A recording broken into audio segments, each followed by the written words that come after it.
আসতে পারি? আরে আপনি আসুন আসুন আসুন, আমি আপনার কথাই ভাবছিলাম যে সন্ধ্যাবেলা যাবো। আর আসুন প্লিজ, প্লিজ আসুন আসুন। কেমন আছেন? ভালো। বসুন না প্লিজ। বলুন কি খাবেন, চা না ঠান্ডা? যা হোক। ওকে, চা দুটো কোল্ড ড্রিঙ্কস নিয়ে আনছি। হ্যাঁ বলুন। আজকে আপনার ছবি তোলা নেই? না, আজকে সেরকম কোনো কাজকর্ম নেই, বরং আপনার কয়েকটা ছবি তুলে। ওরে বাবা, না না প্লিজ। আমি আমি একটা কথা বলতে এসেছিলাম আপনাকে। আপনি আমার বিয়ের ব্যাপারে প্রবাল দত্তের সাথে আর কোনো কথা বলবেন না, কারণ এই মুহূর্তে আমার পক্ষে বিয়ে করা সম্ভব নয়। কেন, আবার কেউ এসেছে নাকি জীবনে?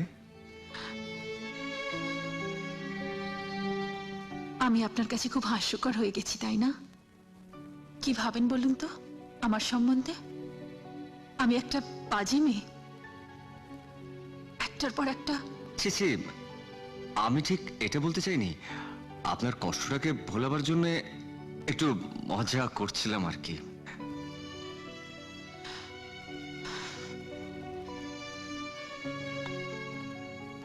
কাটা ঘায়ে নুনের ছিটে দিচ্ছেন? না মানে আকাশবাবু, ঠান্ডা এনেছি। তুই যা।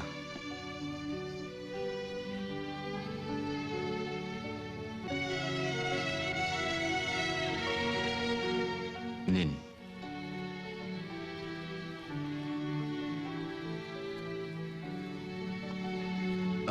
আই এম সরি, আমি কিন্তু ঠিক আপনাকে আঘাত করতে চাইনি।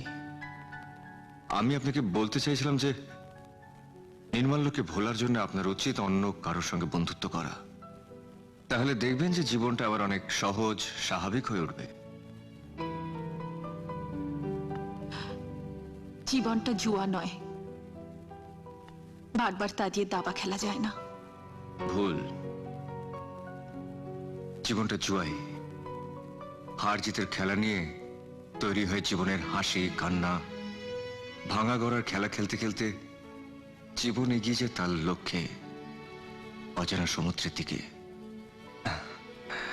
নির্মলের আঘাত যদি জীবনের প্রথমেই তোমাকে থামিয়ে দেয়, তাহলে তুমি ধীর স্থির শান্ত দিঘি হয়ে যাবে, স্রোতস্বিনী নদী হতে পারবে না। জীবনের এখানেই থমকে দাঁড়িয়ে যাবে, আর এগোতে পারবে না।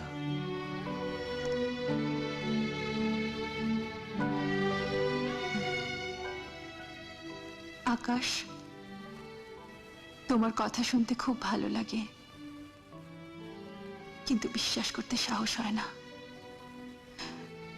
ঘরপোড়া গরু সিঁদুরে মেঘ দেখলে ভয় পায়। কিন্তু অরুন্ধতী, ঘর পোড়াটা অভিজ্ঞতা, আর সিঁদুরে মেঘ দেখে ভয় পাওয়াটা মনের ভুল। দুটোর মধ্যে ব্যবধান অনেক। এখন তোমাকেই ঠিক করে নিতে হবে যে তুমি অভিজ্ঞতা নিয়ে জীবন কাটাতে চাও, না মনের ভুল নেই।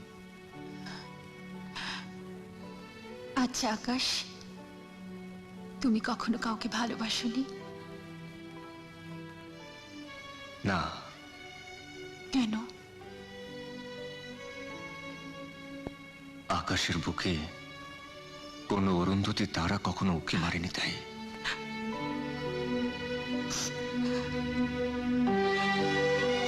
সেটা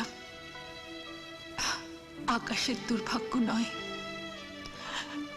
সেটা অরুন্ধতির দুর্ভাগ্য। না, এ আমাদের দুর্ভাগ্য নয়, এ সময়ের দুর্ভাগ্য। সময় অনেক সময় নিল আমাদের কাছে আনতে। আকাশ,